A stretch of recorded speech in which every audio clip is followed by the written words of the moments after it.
Are you sitting comfortably? Then we'll begin. 10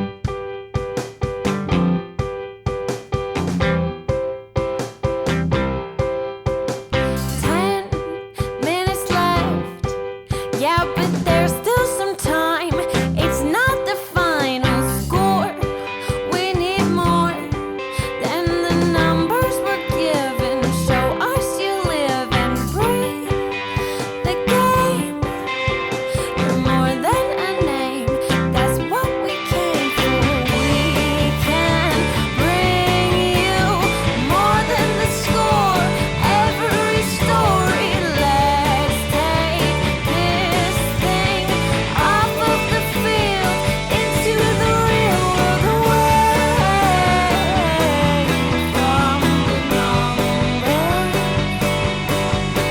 away from the numbers, Hey everybody, and welcome to another episode of There's Still Time, the AFTN Soccer Show, broadcasting on CITR Radio 101.9 FM from the unceded Musqueam Territory at the University of beautiful British Columbia. I'm Michael McCall, and I'm doing the show solo this week. I decided to give Steve and Zach the weekend off. There wasn't a Whitecaps MLS game to chat about. They're busy guys, give them a chance to spend some family time, enjoy the nice weather. I've been super busy myself. I've been out at a number of Provincial Cup games. Saw 3 Provincial Cup games from Friday to Sunday. A WFC2 game thrown in the mix as well. So it's been very, very busy time. So trying to find the time to get all 3 of us together was going to be a little bit tricky. So I thought I'll just do this episode myself. It's going to be predominantly an interview-heavy show. We've got a one-on-one sit-down chat with Whitecaps head coach Vanni Sartini, just looking at the Whitecaps' woes just now and whether they can turn things around quickly enough, with 3 big MLS home games coming up this month. We're also going to be looking at Whitecaps FC2. We've got a very fun chat with 2 of the star performers from that team, 2 brothers, 2 centrebacks, Cristian and Matteo Campagna. We're going to be chatting to them in part 3. But we're going to start this part by looking at the big Whitecaps news of the week. And that is, there's a new DP in town. 25-year-old Paraguayan midfielder Andres Cubas is officially a Whitecap. It's been rumoured for a few weeks now. The deal is done. It's over the line. He's been signed to a 4-year deal from French Ligue 2 club Nîmes Olympique. Has 167 appearances to his name at club level, has played in Argentina, in France, in Italy, capped 9 times for the Paraguayan national team, came through the Boca Juniors system in Argentina, has been with Nîmes for a couple of seasons now. They got relegated from Ligue 1 last season. In Ligue 2 this season, Cubas led the league in combined tackles and interceptions. 2.6 successful tackles per match, 2.7 interceptions. Had 18 starts, 21 appearances overall this season. He scored 2 goals and added 3 assists in his 50 appearances across all competitions in France. And he's definitely a player that is going to make this Whitecaps team better. For a long time, the Whitecaps have been needing a really strong Diego Chara, Ozzy Alonso type of defensive midfielder. Now, in Cubas, it looks like we've got one. He's going to be signed to a 4-year deal, as I mentioned, and I think partly for that is because to make him a designated player, and just the way that the salary cap is working, because of who the Whitecaps already have on their roster, needing to spread that salary over as long a period as possible. But he certainly looks to be a great addition. I'm delighted to have him here. Of course, he isn't here just yet because they still have to get all the visa and stuff sorted out, and knowing how long there has been with some visa issues in the past and just visa processes altogether, it could still take a couple of weeks. He does have a US visa, but it's different for having to then be playing in the US. So he has to get a playing visa for the US and for Canada. So hopefully we will see him sooner rather than later. So what is he going to bring to the team? How is he going to make the Whitecaps better? He's not going to cure all their ills, but he most certainly will help.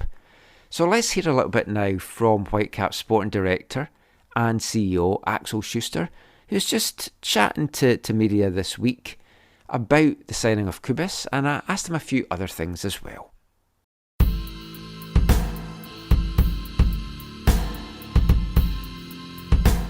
So we've got a new player coming to the club, Andres Cubas. You've got that over the line now. What is it about him that you've wanted to make him a Whitecap, and what do you feel he's going to do to make this team better? I think it was a position of need, and it is exactly the profile we were looking for. We have identified him already December last year, and he was top 3 on our list at any point throughout the whole process. He was top 1 on our list since, I would say, late January.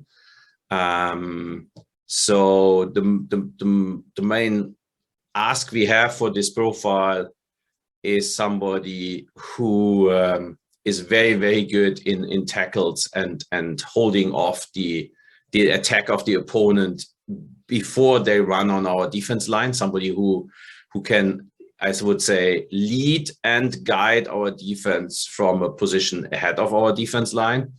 And in all of his stats, he is one of the guys that has the highest amount of tackles, successful tackles, in all leagues he played. Also in the French League 1 a year ago when he was playing there in the first league. Then he has very good passing abilities. He is not the guy that will create threat, and that was what we were not looking for. We need somebody, I would say, that is the guy that keeps the backs free for our guys that are very good in creating threat, like Ryan Gold, Peter Witte, and Diver, and those guys. So we were looking for somebody who can cover the ground behind them, that they are a little bit more free to play forward and use their skills in the game forward.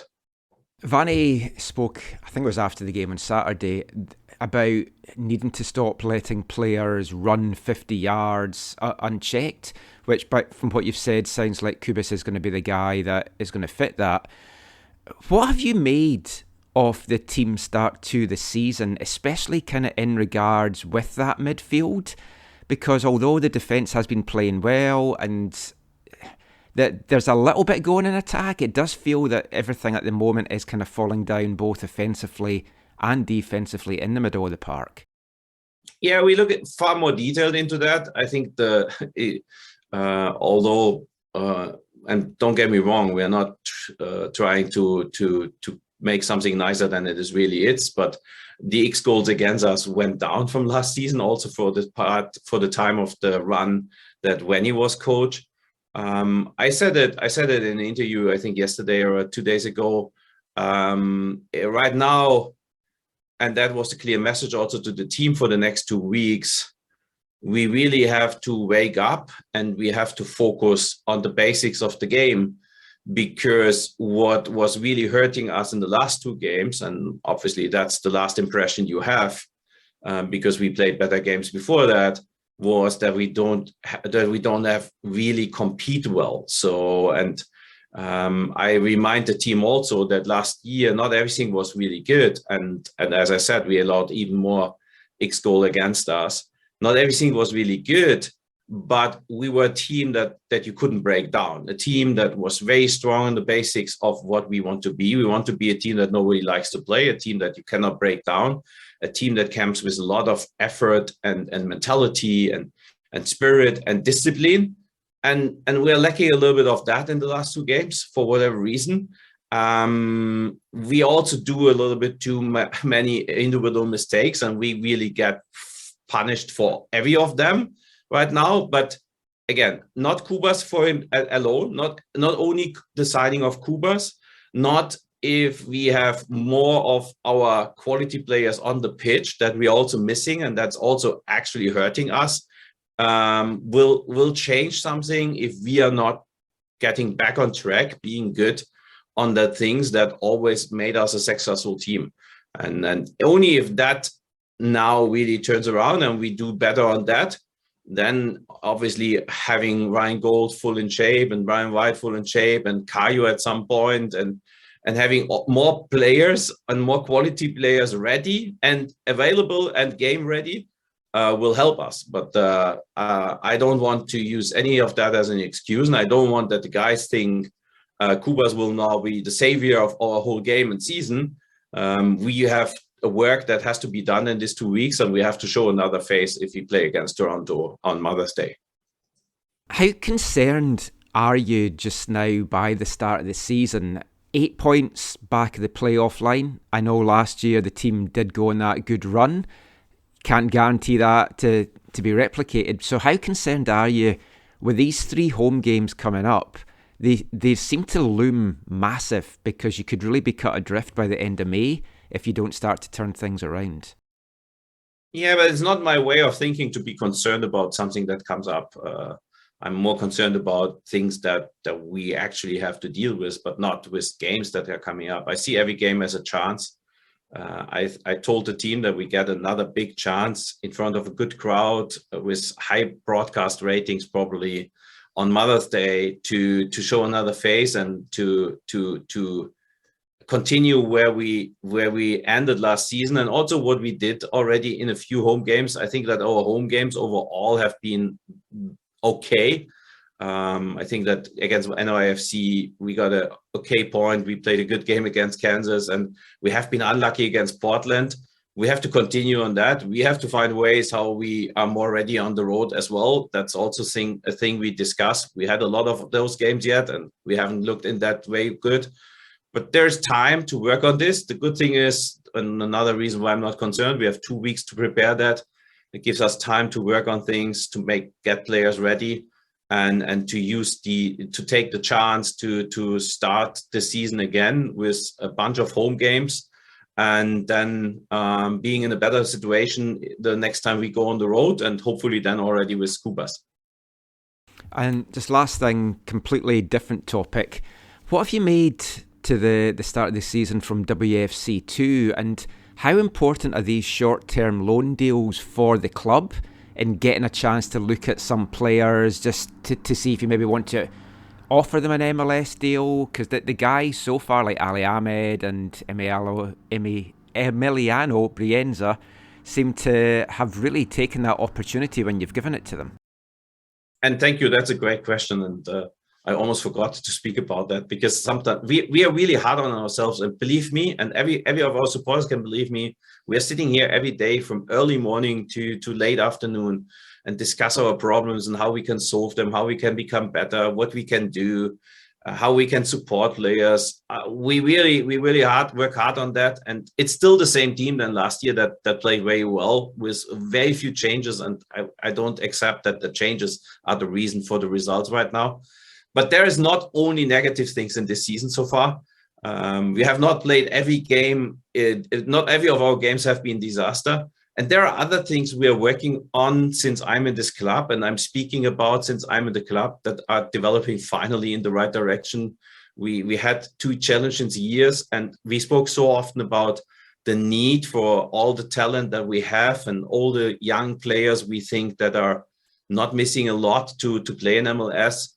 The need of having a real meaningful competition platform, and MLS Next Pro is that. And I enjoy it a lot to see those games, to see that they play the style and the way we want to see our teams playing, very intense, getting the results. And I would say with all the negative things that we saw in Austin, there were also a few positive things. And one definitely was Ali Ahmed and his performance, a young guy that gets the first minutes in MLS. And he would never play there, and he would never get the minutes there in a very important moment for the team if we would not have the MLS Next Pro platform and the guys would have played there.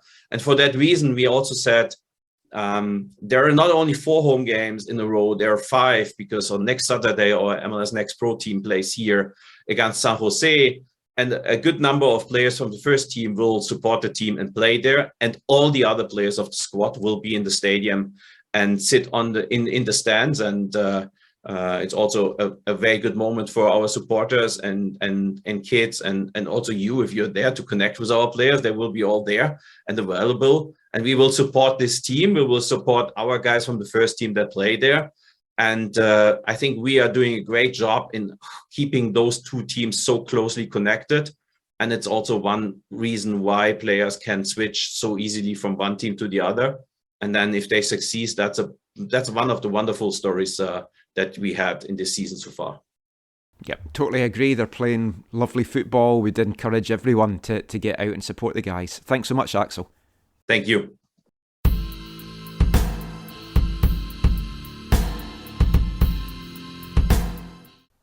So Axel Schuster there, just talking about the Cubas signing and a few other things as well. So just to finish talking about the Cubas signing, I think it is a really good addition. But as Axel said there, one man coming into the team is not going to be the cure of all their ills. He is going to be a difference maker, but they need a lot more. And it looks like the Whitecaps are going to get a trade done before the primary transfer window closes this week in MLS. From what I've been led to believe, it's a player that's coming in. No players are going out. We're going to be shipping some of our GAM out, which, if you listen to Axel earlier in the year, it feels like we have GAM coming out of our ears just now. We've got a lot of GAM in the bank, and that in part has kind of been a little bit problematic for the Whitecaps, because the player that they're looking to bring in, and I don't know who it is, I don't even know what position it is going to be. I mean, you can speculate where the need is most, but right now that is kind of all over the team, it feels, because there's a lot of players that are maybe not performing to their levels, and there's a lot of work needed to improve this team all over the park. Now, some of that will get better when the injuries clear up, but hopefully the addition of Cubas and this mysterious new MLS trade that's coming in will also help that. But with Axel coming out earlier in the season and saying that the Whitecaps had a lot of GAM in the bank, that was part of the reason why LAFC have given GAM over a couple of seasons for the trade of Max Crepeau. It has kind of meant that the Whitecaps have been almost held hostage a little bit by other teams when they are inquiring about trades, and the Whitecaps are keen not to overpay in the market just because they've got all this GAM.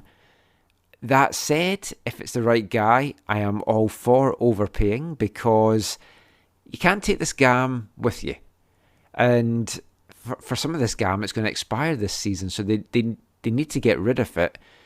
But at the same time, you don't want to feel that you're getting fleeced and you're getting ripped off. So I believe that has been the stumbling block with some of the negotiations. But there should be a deal getting done this week. So watch all the socials for who it is that's coming in. Hopefully it will be a difference maker. Hopefully it's also a guy that is a first team starter already in a team and is going to come in and make this Whitecaps team better, because they really, really need it.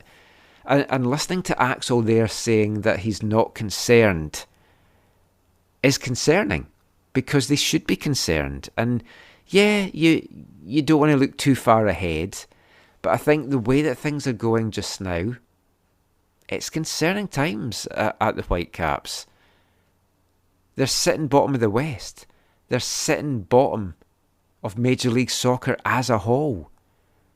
They're just not competitive enough in the games, and there's been a couple of decent performances as a team.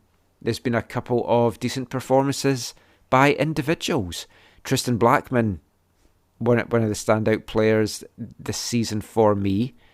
Very few, though, at the moment are really getting pass marks as far as I'm concerned. So they need to be looking to change things, whether that is in formation, whether that is in personnel, whether that's in tactics.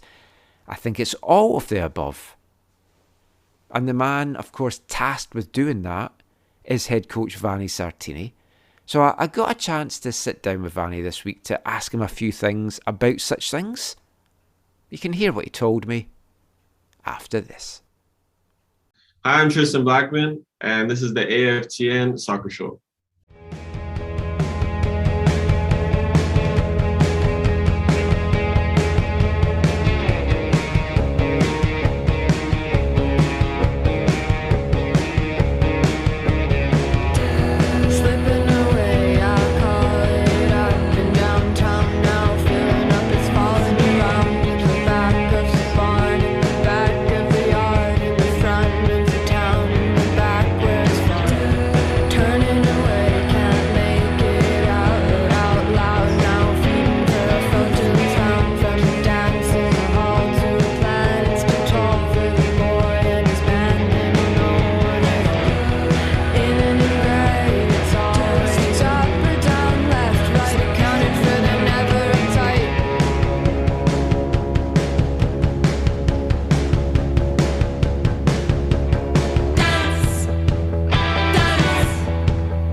Welcome back to the AFTN Soccer Show on CITR Radio 101.9 FM. And kicking off this part, it's a new month, which means it's a new Artist of the Month here at AFTN. And for me, we're getting right up to date. We've brought you a few retro bands in recent episodes and recent months, but we're right up to date with a current band from Chicago, Illinois, a three-piece band signed to Matador Records. They're called Horse Girl. They've released a couple of singles so far, and their debut album, Versions of Modern Performance, is going to get released on June 3rd. You can check out all their stuff in the usual places, Spotify, iTunes, wherever you get your music. You can also find them as well on thisishorsegirl.bandcamp.com. And if you really enjoy them, you can go and see them in July. They're playing July 15th at the Wise Hall in Vancouver. Hope to get along to that one. Should be a fantastic gig. But let's get back to the football chat now. So in the first part, we talked about the newest addition to the Whitecaps, Andres Cubas. Signed now, he's all officially a Whitecap. Hopefully we will get to see him on the pitch sooner rather than later if all these pesky visa things can get sorted out. We also heard from Axel Schuster in the first part. He's not overly concerned, he said, about the Whitecaps' current plight, but I mean it is starting to look a little bleak even this early in the season. The weekend's results around MLS have kept the Whitecaps 8 points behind the playoff line. They've now got a game in hand on most of the teams above them, with that game against Seattle being postponed this weekend because of their CONCACAF Champions League final appearance. But the Whitecaps are currently sitting on 4 points from their 8 matches, 1 win, 6 defeats and 1 draw, just 6 goals scored, 17 against, a goal difference of -11.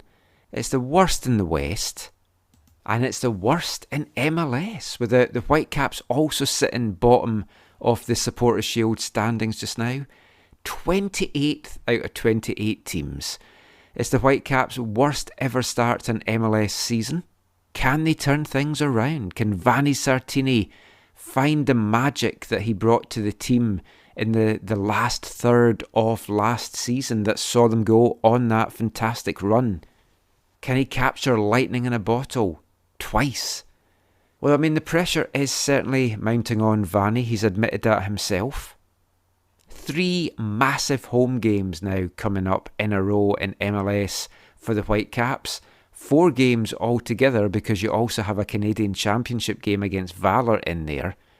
First up is TFC this coming Sunday.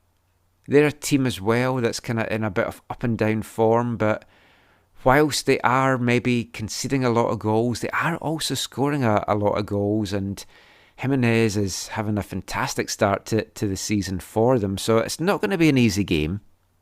After that, they've got FC Dallas and San Jose Earthquakes. Those are 2 games that they would be hoping to be picking points up for. I said on last week's show, I feel they need to take at least 7 points from these games, ideally all 9, just to kind of get them back in the mix of things and not be cut too far adrift. They've got a couple of weeks now to work on some stuff. This past week they have been working on a few things. So I got a chance to sit down with head coach Vanni Sartini this week, just to chat about the start of the season, where it's maybe going wrong, how things can turn around, and a lot more besides. So go stick the kettle on, grab your biscuit of choice, sit back and enjoy our feature interview with this episode with Vanni Sartini.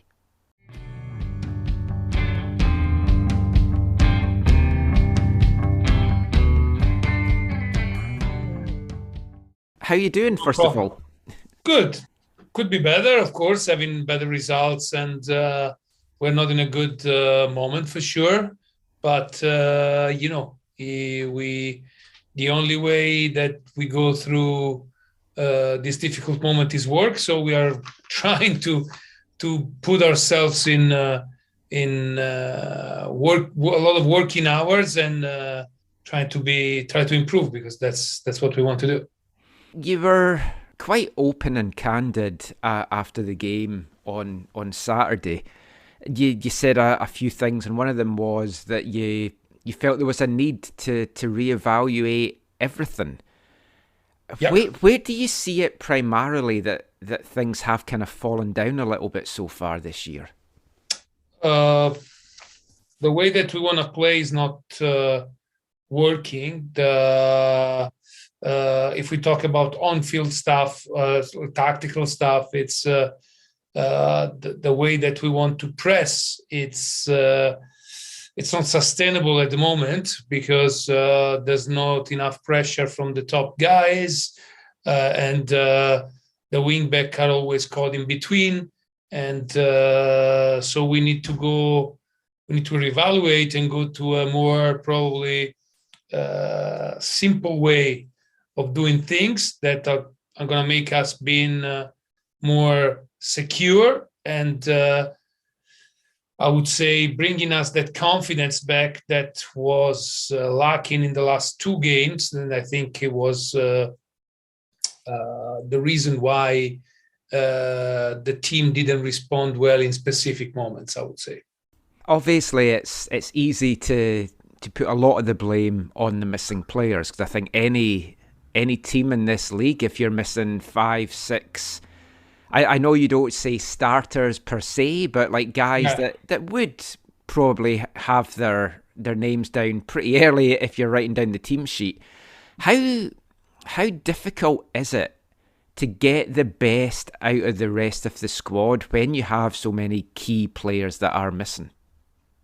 It's when you have injuries, it's always a problem, because the choices are limited. But I would say it shouldn't be hard to get the best of the player that you have, in the sense of, okay, we have this player at the moment, and we have to work in a certain way. What we've been trying to do is to keep the consistency. Okay, whoever is going to be available, we can play in the same way. We actually realized that if some players are not on the field, we need to use the other players better for their characteristics. And so that's the reason why I think that we need to be more flexible in the way that we approach games accordingly to the player that we have available at the moment. Talking of Kyle, I don't understand how he can't play with a cast on. I'm not a doctor, so I probably am not the right person to ask. What they told me that it's fracture. It's done in a spiral way that is so bad that if the arm doesn't stand in a position that is always a fixed position, that can be a huge problem for his recovery of the functionality of the hand. So that's the reason why, for a medical problem. He cannot do basically anything besides being on a bike or doing some conditioning stuff. Okay, that makes a lot of sense. But it's again, I gave you really the layman explanation. No, that's good. I'll stop going on about it now because it's really puzzled me. But okay. Yeah. I guess talking of flexibility, then we've spoken a couple of times. Other media have spoken to you about it as well. About like the three at the back. Is that set for you? Because it honestly doesn't feel... It's not. Nothing is set. It's again in the solution that we are looking for. We have the 4 at the back.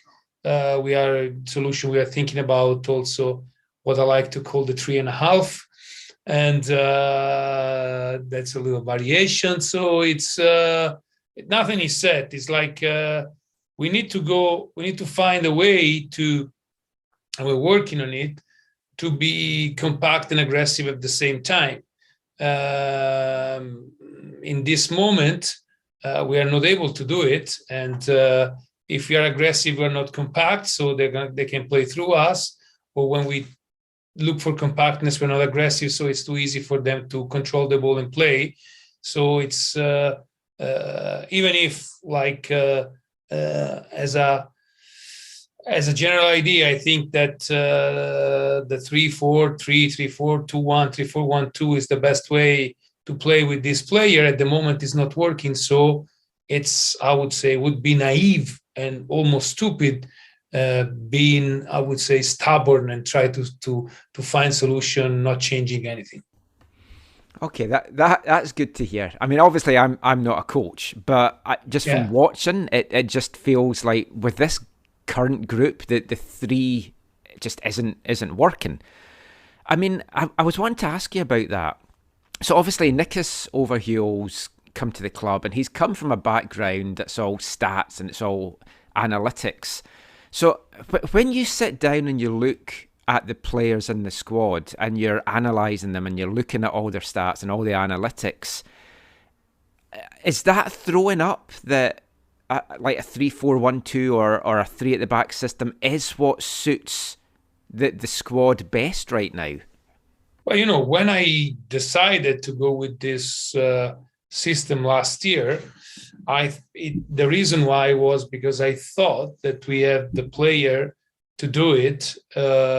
My thought process was mainly to have one player more when we were pressing, so having 7 players up higher on the field, and the fact that we have, in my opinion, a lot of defenders that could play the role of a side centre back, like Jake Nerwinski, like Florian Youngwert, like Eric Godoy, and we acquired Tristan Blackman in the off season, make them perfect for their position. And so it gives us the possibility to have one player more pressing, 7 instead of 6 if you play like with a 4-3-3 or with a 4-4-2, for example. It was successful last year, so the player showed me that they can do it. This year is not successful, has not been successful, and I don't think the fault is on the back 3. I think the fault is because the 7 guys who were trying to press and the way that we tried to press wasn't working, and that's the reason why. If that is not working, it means that the back 3 it's on a much more bigger pressure, and then all the castle falls down. So I think it's on the paper we had the player to keep working on this system like we did last year, because basically we had the same players as last year, more or less. And but on the field with the condition that we are at the moment, players that been missing, and also this kind of game requires a lot of confidence and trust in each other that with the defeats has been a little down. So we need to change it for sure. Yeah, I think a lot. Everyone looks at the defence when you're losing games, but as you said, it's not just that, and sometimes they have been hung out to dry a little bit. You've obviously got a new addition now as well. Andres Cubas announced today as joining the team. He certainly seems like the kind of guy that is then made for this formation and to sit in front of the back three. And it's a guy that we've not really had in Vancouver, that box-to-box guy, the kind of destroyer in the number 6 since probably Matty Laba left. And you look around the league and you see like an Ozzy Alonso, and that kind of guy is what Vancouver's been lacking. Do you feel Cubas is going to kind of be, not the sole answer, but a big part of that missing link between the back three and the midfield now? Yeah, one player cannot be the answer on everything. I can tell you that the reason why the scouting group proposed Cubas, and then when I watched him, I was very happy that if the team was going to buy him and everything, it's like the main reason is also its ability on winning the ball back. I think all the midfielders that we have, I kind of disagree with you in the terms of, because well, I don't know if I disagree with you. I don't know what you mean by box to box, because for me, Seba and Rusty are both good box to box midfielder, and Leo is a good midfielder in getting out of pressure and building up. In terms of characteristic, what we miss probably it's a ball winner, and Cubas is a ball winner. So we're gonna have much more of I would say all the characteristics that we need in the perfect midfielder are going to be filled now with the midfielders that we have available. I guess what I was meaning by that, just to kind of clarify for people that are listening, is like Berhalter I've liked this year. I thought he's done really well, but I do feel that him and Rusty maybe don't have the offensive output or don't have the attacking thing that I look for in a number 6. But that's maybe just me. No, it's clear that they're not classic playmaker. In our roster we have midfielders that can be playmaker. To be honest, we have Leo, Usu, and Caio, and unfortunately we never had this year both of them. Talking about Seba, I think he can become that kind of playmaker even for the future. And I'm forgetting, sorry if I didn't mention before, Michael Baldissimo, that has been even him always battling with injuries, so it's hard for him. But especially when he came on the bench, like against Kansas City, he gave the assist for the winning goal against Montreal. He provided a lot of quality balls. One of the other things that you mentioned after the game at the weekend, you said trial of interpretation from too many players. By that, were you meaning that when they're going on the pitch, they're not following the game plan, or is it that they're kind of going into business on their own a little bit on the pitch? And what is behind that, and how do you get them out of that?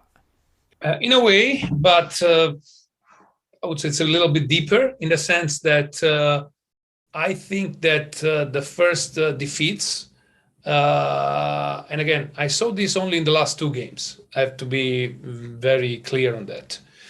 The fact that this kind of confidence and trust in the way that we were working maybe was not that hard like before. As soon as something happened against us, like for example last week the goal, because we consider a goal for a stupid mistake, then players start and trying things on their own because they're forced and they think that they want to solve the situation in this way, and that make them going away from the original plan and what we're trying to do. And this is not a good thing, because it's a team sport, and if you not do what you're supposed to do, even if your intention are good because you want to help the team, you are actually messing up for the other 10 players. And I think that what happened in the game in Montreal and in the game in Austin, and it can't happen in the next game, because our strength is the way that we play as a team. It's if we leave the thing for individual interpretation, it's gonna be a problem. Individual interpretation can happen inside the organization of the team, and then of course at the end, the last 20 meters of the field or 25, if you want to leave up my creativity, there's no problem. But I need to stick to the plan and do what I'm supposed to do, especially when things are not going perfectly, because that's the only way to get away from difficult situation together. Give a hand to each other, because by yourself, it's really hard to get away from this situation.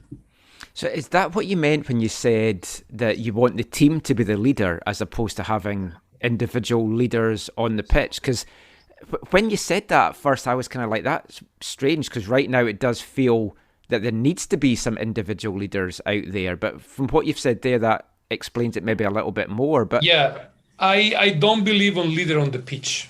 Right. I believe in leader in the dressing room. I believe in leader in the group. I believe in that kind of thing in the group dynamic. I believe that in the field, the game is so fast, and the game is so, I would say, demanding, that the only thing that you need to follow is your task for the team. Because if you need someone to tell you what to do, you're going to be always late, because the game is much faster than any kind of thoughts that you can have while you're playing the game. So on the field, the only leader must be our team tactical principle. And if we don't follow that leader, it's a problem, because if one guy can really mess up for 10 guys, even if that guy has the best intention. Yeah, that makes sense. I've got two last things to ask you. First one, I asked Axel this morning as well, but just to get your take on it. WFC2, it's been a joy watching them this season. It's a great bunch of lads. They're all playing together for each other, and there's a lot of exciting talent coming through there. The fact that you've got this team now, and the fact I know at this weekend you're going to have some first team guys on the team, but then you've also had like Ali's come up and Emmy came up on short-term loans. Just talk a little bit about the importance of that when you get a little brief look to evaluate these guys, just to see if they can actually maybe crack it at the higher level. Of course, it's not important. It's like, again, first of all, I'm extremely happy that they are doing well, and we have a team. I coached these guys last year. I know how hungry they are to show everyone that they can be professional footballer, to have their chance. And that's having this team is actually giving them a chance. If we didn't have this team, Ali would never have a debut in MLS, because the only reason why Ali came here last year from Toronto is to try to play with the second team. We saw him that is good, and now he played with the first team, and maybe will be called up again in the future. So, and even if only one player of the 25 guys that are going now, they're playing now for the WFC2 is becoming a future MLS starter for the Whitecaps, and that's an enormous success. And even if it's not, I would say the togetherness that this kind of team can put with us and the city of Vancouver and the fans, like 75% of the kids are from the Lower Mainland area, so it's a great spot for soccer in this area, because there's a pathway to become professional, because these guys are already professional, and to really feel, I would say, someone that is really linked to the community.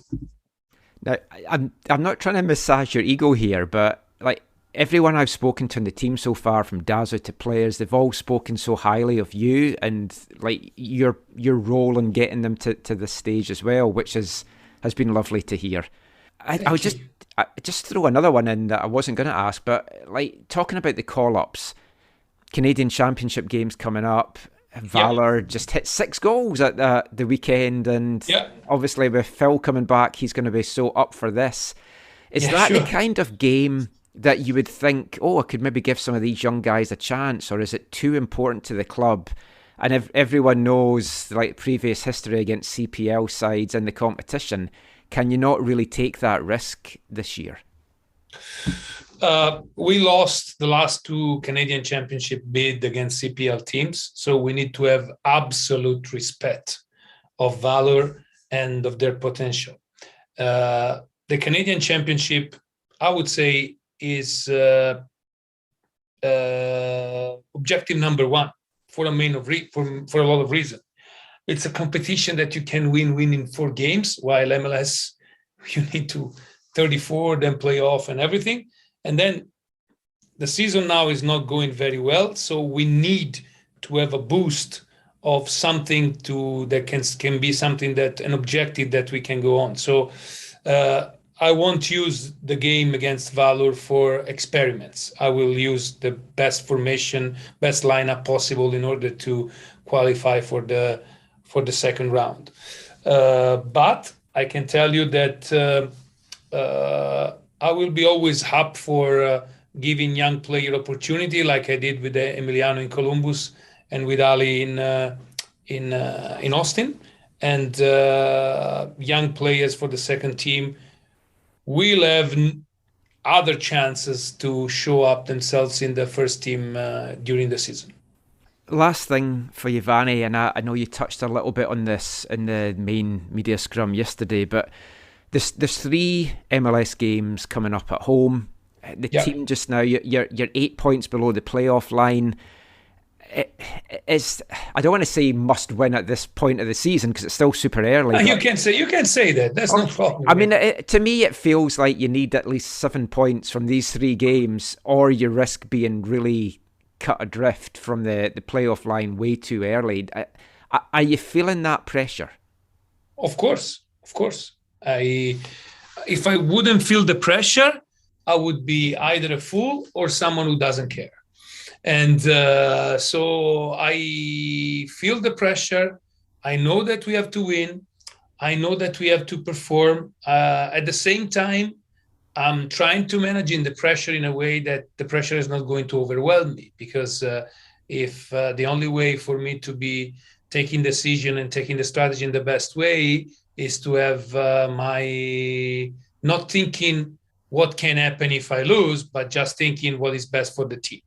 So you were talking about 8 points behind. There's 26 games yet till the end of the season.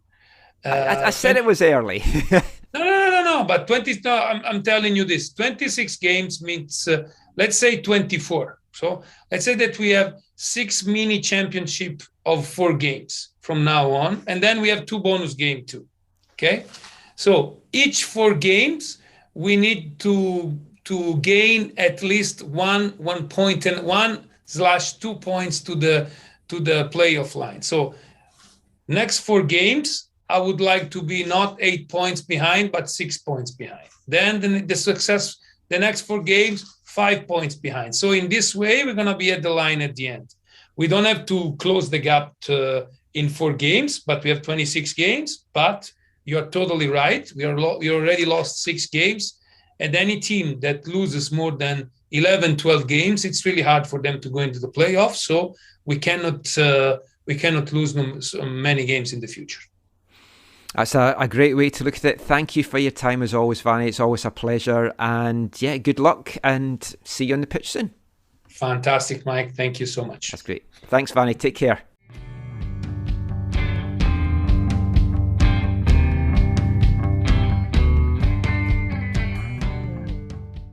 Whitecaps FC head coach Vanni Sartini there, as honest and candid as always, and always a pleasure to sit down and have a chat with Vanni.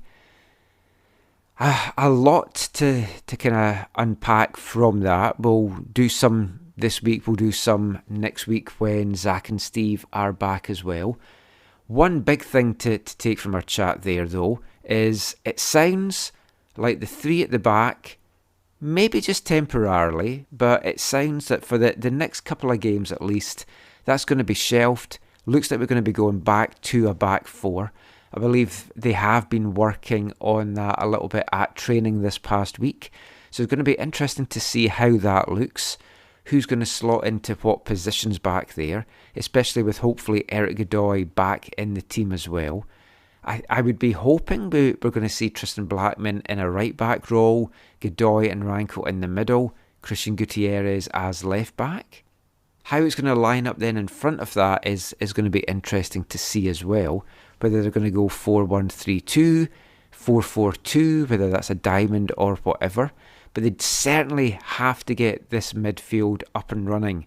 And hopefully the addition of Cubas is going to help, but we're not going to see him for a few weeks.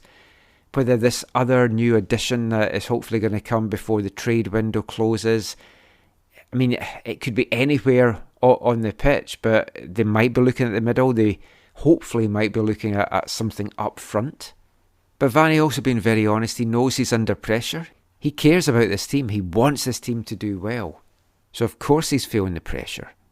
But is he getting the response from the players that he should be getting? That is still one of the burning questions. And listening to Vanni talk there about it just takes one player to go out on that pitch and ignore the game plan. Maybe not intentionally, but just because they feel they have to chase the game or try and do something different.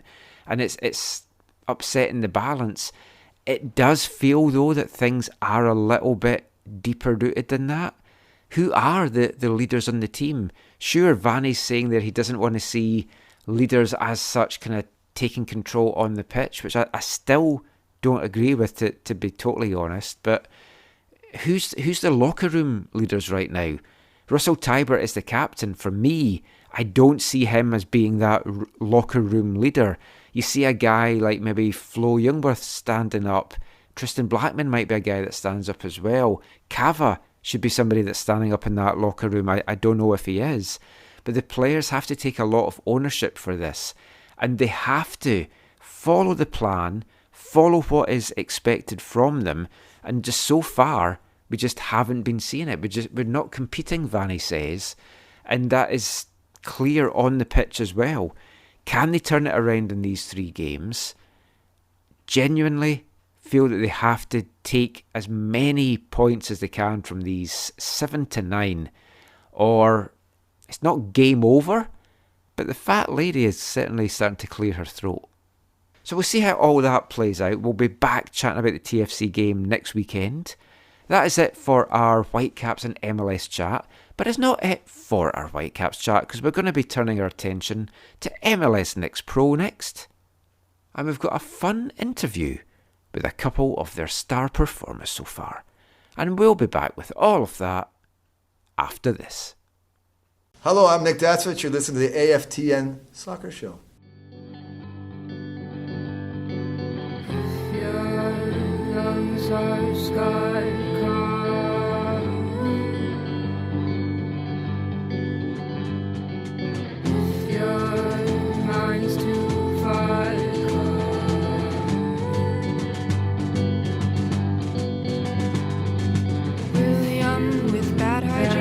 Flies inside the pocket of his jeans. Andrea's down 80 cause she needed years to save her night routine. If you want to stay a while, just hang your coat and turn the TV on. Give into the shingles life, play baseball in the street and hug your wife. Marianne, who's older now, will stuff her soul in 7 plastic sins. Benjamin has 7 pens to differentiate between his sins. Welcome back to the AFTN Soccer Show on CITR Radio 101.9 FM. And kicking off this part, it's another song from our Artist of the Month here at AFTN for the month of May, from Chicago. That was Horse Girl, and that was the title track from their debut EP, Ballroom Dancing, etc., etc. That was Ballroom Dancing, released in 2020. Has a little bit of a Belle and Sebastian kind of vibe to it, I kind of feel, with kind of female vocals. But check out all their stuff, as I mentioned, on Bandcamp. They've got their new album coming out next month, and we'll have another 4, maybe 5 songs from them over the course of the month on the show. But let's get back to the football chat now.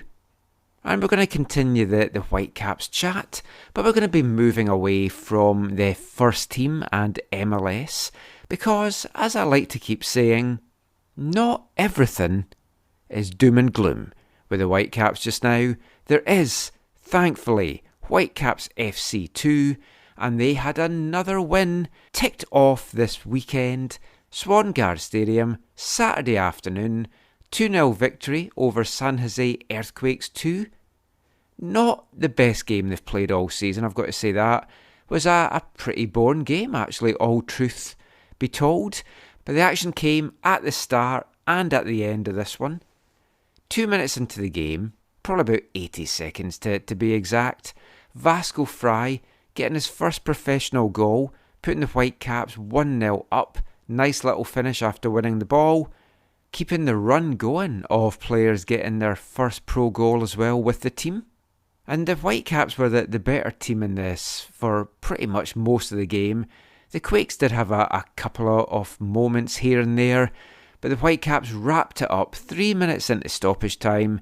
Pedro Vite getting the goal, a nice volley to give the Whitecaps a 2-0 victory.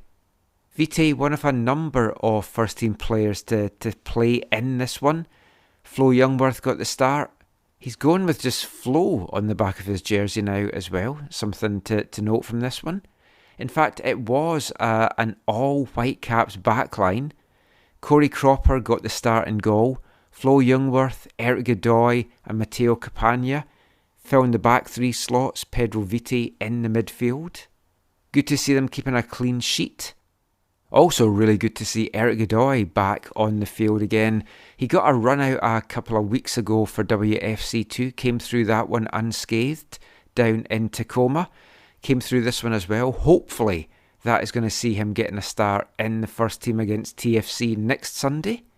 Looked really good as well, put himself about a bit, some crunching tackles from him, just what I like to see from him. So really hope that this is him over this injury now, and we're going to see him for the rest of the year in MLS. But that victory for WFC2 saw them keep their 3-point lead at the top of the Pacific Division of the Western Conference. 12 points from their 6 games played now. 3 wins, 1 loss, 2 draws. One of those draws, though, was then a win in the penalty shootout as well. 12 goals for, 7 against. Looking pretty strong right now. They're sitting 4th overall in the Western Conference, and they've got a big game coming up next Saturday. They travel to take on St. Louis City 2, who are currently sitting in 3rd place in the Western Conference. So a big game there for the young Caps. And overall, throughout MLS Next Pro, the Whitecaps have the 5th best record as well. Houston Dynamo 2 lead the way. Pamadou Cars, North Texas SC are 2nd. Then Columbus Crew out in the east. St. Louis City on 4th and the Whitecaps in 5th. So showing just how tough that Western Conference is. 4 of those top 5 teams coming from the West as well. So great starts for WFC2.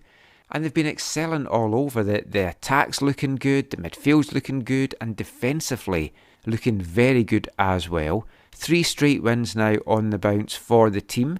And while for this one there was an all-MLS backline, there's been a really good solid backline in a number of the games. The 2 Campagna brothers, Matteo and Cristian, along with Simone Massey, have been very solid at the back for WFC2. And it's great to see the Campagna brothers out there doing so well for the team. Wanted to sit down with the pair of them to have a chat for a while now, but with Matteo getting the call up for the under-20s and being away with Costa Rica, thought I'd wait till he came back just to chat to him about that, what it's like playing alongside his brother, and a lot more things as well. So go stick the kettle on, grab another hot beverage of choice, sit back and enjoy our chat with the Campagna brothers, Matteo and Cristian.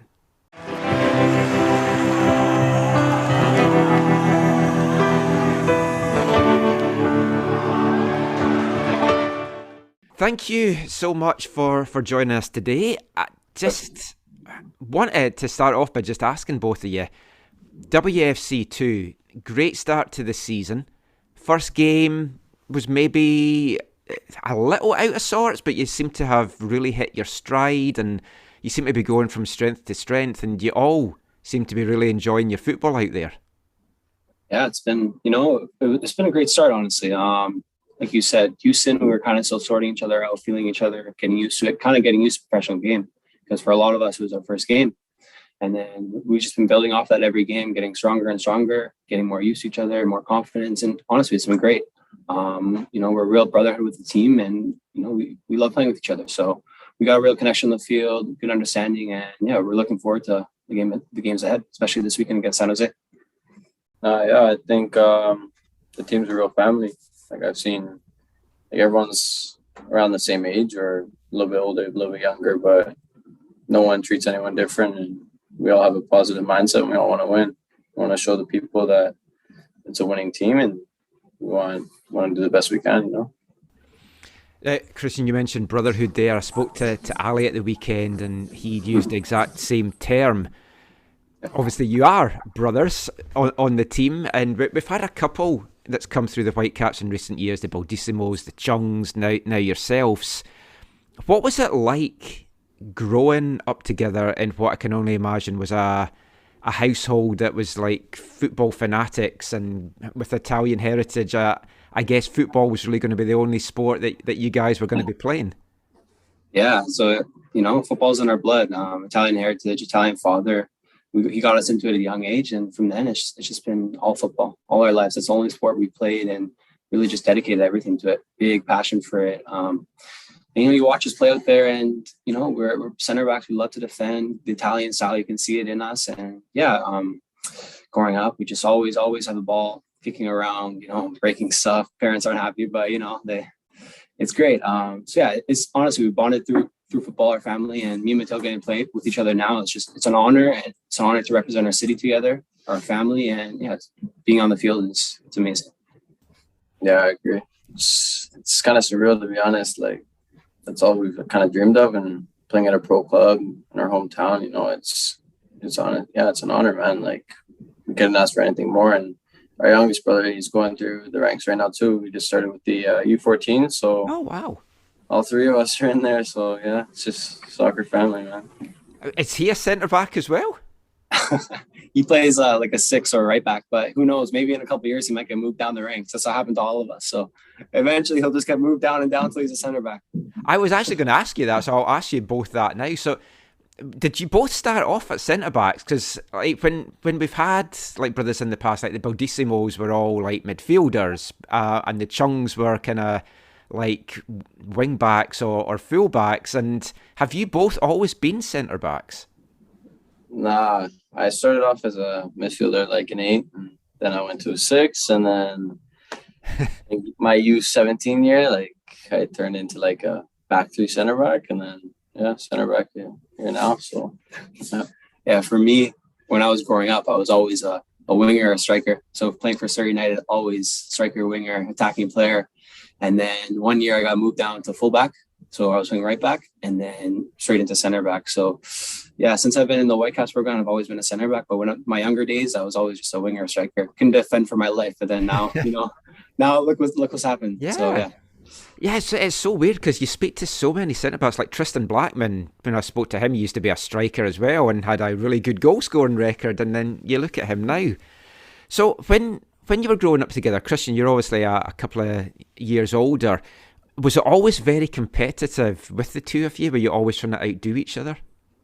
Yeah, of course. I think there's always a sense of competition and pride. So we'd always go to the field together, take turns shooting on each other. And, like we're growing up and I'm always hammering at Matteo scoring. And then eventually he's starting to get older and better and he's scoring on me. I'm just like, what's going on here? Like, how is this happening? So, but, we always just support each other, go into the field. We train together, do sessions. And, we've always just support each other and help each other out through the way. I think when we were younger, it's more like which parents are going to which game, you know what I mean? Like, and then now we got older, like we play together, so it's kind of easy for us. And we've had a lot of hard times, like going training and on our off time and doing stuff together, like just working, So it's good. You seem to get on, which not all brothers do. Like, who's the better of the two of you then? Oh, on the field? Yeah. Oh man, tough question. Depends who you ask. I was both expecting you to say the other one, but okay. Obviously, the last couple of years, it's been difficult times. So, like Matteo, you were coming through the residency and getting into the under-23s, but then the under-23s didn't have anything to play in really, and you had a couple of games against local teams. How tough was that for you those couple of years? I think it was hard because like my U17 year, we were fully in. Like we had J Cup, we had league, we had everything, and then boom, nothing. Right? We go up to 23s, and you want to play. Like you miss that playing in week in, week out, And then once you go and play against the teams that necessarily aren't at that level that you want to be, then it's just kind of tough, and you get a little bit frustrated. But you just got to still work hard, Cristian, you obviously went off to college, and then that was disrupted as well. Had you always planned to go into the pro ranks, or when COVID hit, did that kind of make you kind of rethink what you wanted to do? Yeah, so for me, I've always wanted to be a pro. That was always my goal. And COVID hit, and I kind of was forced to go to school in a way because there was not much going on here. So I went to school. I was fortunate enough to get some games in the spring.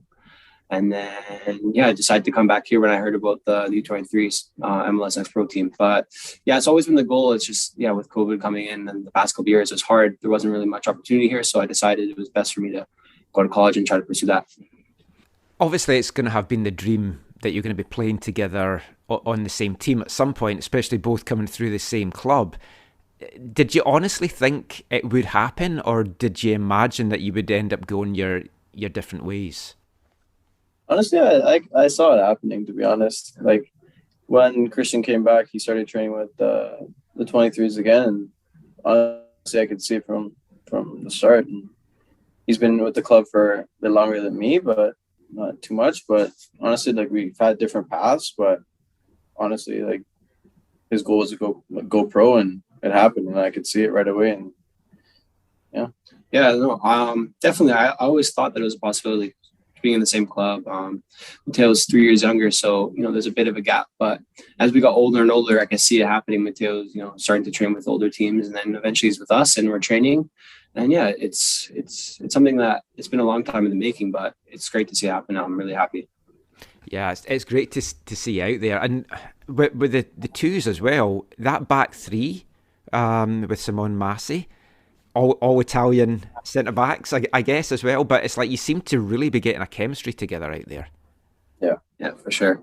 We love, you see it. We love to defend. We have lots of passion for it. We want to play with the ball. We want to build out. And the three of us have good chemistry, good connections. We've all played with each other in the past. So it's great to be playing with each other. And I think we all have a really solid understanding of, who's doing what. And we all just trust each other. The most important thing is trust, and we can all just put that in each other. Yeah. I mean, Matteo, you've got your MLS deal, and then it was one of those weird deals that you couldn't get added to the roster until there was a spot last year. So I know you went and played a few games in York. How did you find that? And did that just give you a taste of just wanting to get back into it and really showing what you could do to get your chance in the first team? Yeah, I think going to York and being in a different province and city for that amount of time, I learned a lot, and I think it's probably the best thing that was to happen for me at that time, not being on the roster and not really having games even with the second team. So I think being there impacted me because I was around all those pros and they've been around all the world and stuff like that. So in CPL, it was good for me. I was a year younger, but I was still the youngest there, and I just learned a lot. And coming back, like I realized like you have to fight, like you have to want to be there, and you realize what you have, and you can't take anything for granted, So to get that spot now and being on the roster right now, it's something I got to still fight for, and keep that deal that I have, And Cristian, not trying to blow smoke up your ass, but I said at the start of the season that you were right up there as one of the guys that I would imagine is going to get an MLS deal through your play and from what I've seen from you so far. When you see guys like Ali and Emmy going up and getting their chance in the first team, and I just spoke to Axel about the chance that there is these short-term loans, does it make it seem a lot closer that this can happen? And I guess, if you do well in the twos, you are probably going to get a chance with one of these deals at some point. Yeah, no, it's amazing to see it, and it shows us that the pathway is there, and it's with their success is our success because it shows well for our team, and it motivates us. It's motivation to get there because we see that if we're playing well, we can get the chance to go up. So it's great to see Ali and Emmy get the chance in basketball as well, and I think everybody's more motivated from it, and it's just another thing that fires us up. Last couple of things for you. Start with you, Cristian, with this, just about national teams. So you've both been involved at youth level with Canada. And then last year, Cristian, I know you spoke a little bit about this in an article on the Whitecaps website, but I've been wanting to talk to you about this for ages. How did the chance to train and be one of the squad training players with the national team come about? Because that's a big kind of belief on how good you are to get taken into a squad like that. Yeah, so I was coming back from Albany from the spring season, and I joined up with the second team when Vanni was a coach. And then right before the Gold Cup, I got called by John, and he was just telling me, we need a local player to come in, more of a defensive that can play across the line, just come in, train with us, and of course I was delighted, and so I said, yeah, of course, and Whitecaps. Fortunately, they gave me the blessing to go. And from there, it's just the biggest blessing in my life, the biggest opportunity. It's been amazing. It was amazing to be a part of that. And yeah, I can't thank them enough. It's painted so many pictures for me. It's motivated me so much to see the level and see where they're at, the day-to-day process they do. It fires me up every day, and I can't thank them enough for the opportunity. Yeah, because I was going to say, it must have shown you as well. I mean, if you did have any doubts about whether you could make it, that you can go in there and play against some of the best players in the world just now, especially in Canada's attack. Yeah, it's amazing because then also with the national team, you see they all have different paths, right? There's so many different players coming from different backgrounds. You have guys like Alfonso, the generational talents. You have Alistair Johnson coming from school. Stephen Vittoria making his way from Ontario at 18 to Portugal. Like, there's so many different paths, and it shows that anything's possible. You just gotta keep working, and hopefully the chance will come. Matteo, you've just come back from Costa Rica with the U20s. How was that experience for you? No, like Cristian said, like the national team is different from the club, and you learn different things and different system and how they play. But the players there, it's all the top level, like great guys. Like it's a great environment to be around, and you're happy. And Costa Rica is obviously a nice place, so maybe that give a few points. But it was a great time, and I could see the squad really coming together. And we're coming for that World Cup qualification in June. So yeah, so I mean that is coming up in June. What would it mean to you to play in a World Cup for Canada? I mean, it's everything I've ever dreamed of, to be honest. Like, I think every young Canadian kid, like, plays soccer, they want that, And it's like, you feel that, like Cristian said, like, every day it kind of motivates you. Even if I'm here, like, it motivates me to play and wake up every day and, have that desire to represent your country, represent your city, your club, everything. That badge, the Canadian badge, means everything. Just last thing for both of you. Getting back to WFC2, team at the moment, top of the Pacific Division, playing some nice football, back-to-back wins. How good is this team going to be, do you think, this year? Are you going to be right up there challenging for the postseason? What do you feel the team maybe needs to work on a little bit to make sure that you are in that postseason mix? For us, the goal is to win it all. That's to go as far as you can take it. I think we all have that belief, we all have that mentality, and I think Das was touching on before.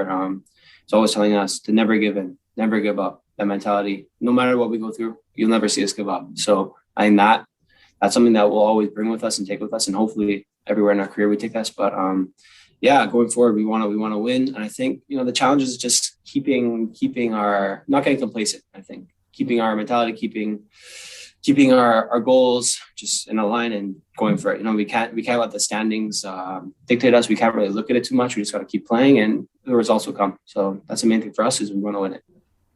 Yeah, I agree. This team could do a lot of things, and there's a lot of talent in this team. A lot of talent, but to us, like, we see more than that. We see everyone working together. Like it's a family, like brotherhood. Like, we know that, and we know what we can do. We've seen it like in glimpses, but every weekend, every week, we're doing better, and we're getting better. We're showing great, like, high levels, like, potential that we could win this whole thing.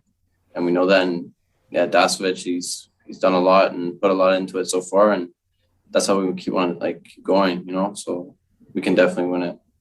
That's great. It's been a pleasure watching the team. It's been a pleasure watching you guys this season. Thank you so much, and good luck for the rest of the year. Thank you so much. Guys. Appreciate it. Thank you.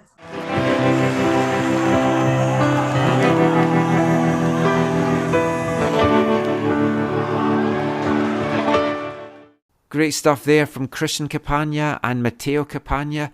Really rooting for both of them to get into that first team. Matteo's already got his homegrown deal. I genuinely don't think it'll be too long before Cristian follows suit and gets that deal as well. But definitely get out and watch WFC2. They are one of the bright lights in the Whitecaps right now.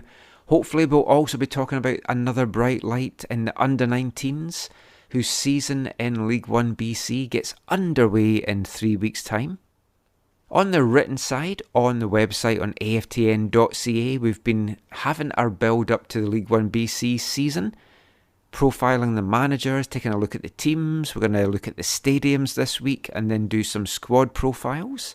And then in the next couple of shows for this as well, we're going to be bringing you a number of interviews with head coaches from around the league on the male and female side, predominantly focusing on some teams that we're going to be doing some commentary for. We'll have more announcements on that coming soon. But that is pretty much it for the football chat on this episode of the show. But it's not it for the show quite yet, because of course we've got to finish by bringing you this week's wavelength. And it's Football Violence Awareness Month. Yep, it's been delayed by 2 months because of the situation at a game in Mexico a couple of months back, but we're bringing it to you now. We're going to kick things off with a song from 2011, London band Booze and Glory. This is a song taken from their 2011 album Trouble Free. This is Hooligan.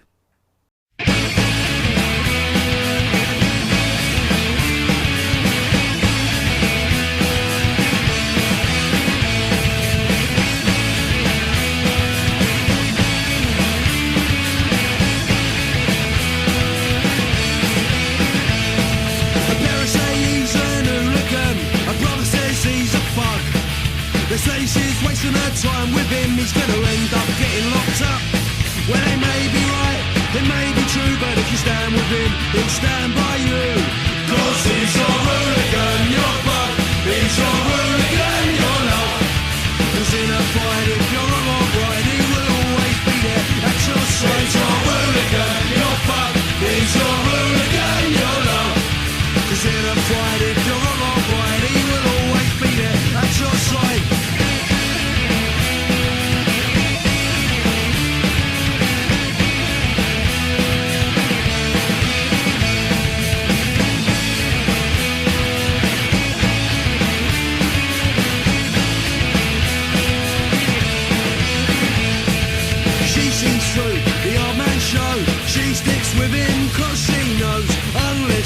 in a prison cell. He'd be coming home to see his girl. Well, they may be right, it may be true, but if you stand with him, he'll stand by you.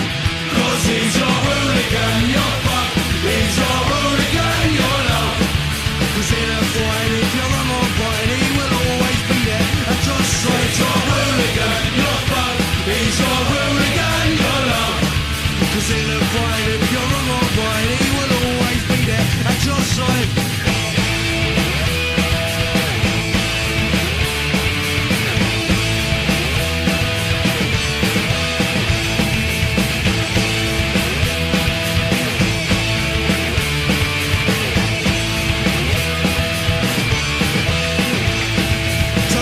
And down for GBH, he knows that you will wait. You'll be there every visit a day, standing outside Wormwood's gates. Well, it may be right, it may be true, but if you stand with him, he'll stand by you. Cause he's your hooligan, your fuck. He's your hooligan, your love. Cause in a fight, if you're wrong or right, he will always be there at your side. He's your hooligan, your fuck. He's your hooligan, your love. Cause in a fight, if you're wrong or right, he will always be there at your side. He's your hooligan, your fuck. He's your hooligan, your love. Cause in a fight, if you're wrong or right, he will always be there at your side. He's your hooligan, your fuck. He's your hooligan, your love. Cause in a fight, if you're wrong or right, he will always be there at your side.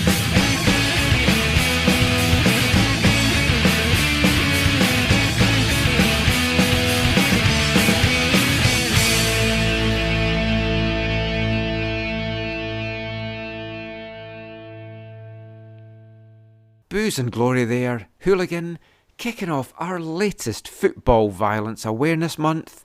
A song there just about the loyalty that is shown by hooligans, whether it's on the terraces, fighting beside their brothers, or with their girl. They'll be loyal to the end. We hope you'll be loyal to the end as well. With the Whitecaps, they're going through a tough time at the moment, but hopefully they can turn things around. If you've had enough though, there's a lot more football to be watching, whether it's Whitecaps FC2, whether it's in League 1 BC, the Provincial Cup as well is in full flow just now. Check out all our videos on YouTube, youtube.com/AFTN Canada. We've got a couple of quarterfinals up from this past weekend. We've got the first round games as well in the A Cup, and we're going to have some B Cup action as well. Semi-finals will be taking place this coming weekend. Check out AFTN and on our Twitter feed for full details. Highly recommend you get out to some of these games. It's a lot of fun. But that is it for this episode of the show. We will be back soon. Steve and Zach will be back soon as well. Remember, you can give Zach a follow on Twitter at ZacharyAM. Give Steve a follow on Twitter at WhitecapsBeat. And give myself a follow on Twitter at AFTN Canada. Until next time, thanks for listening. Take care, and mon the Caps.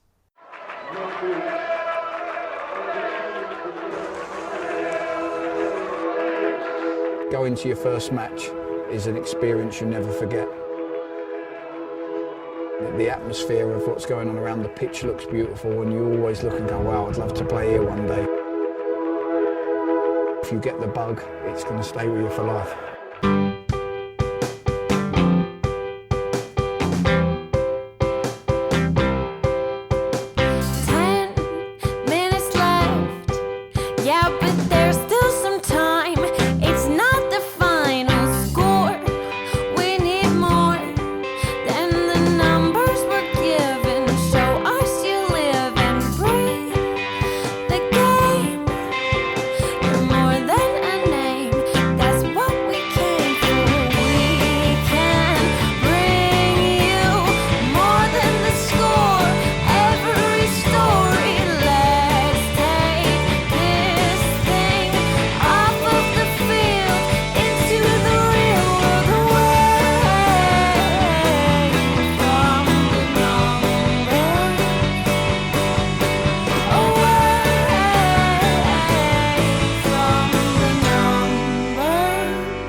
AFTN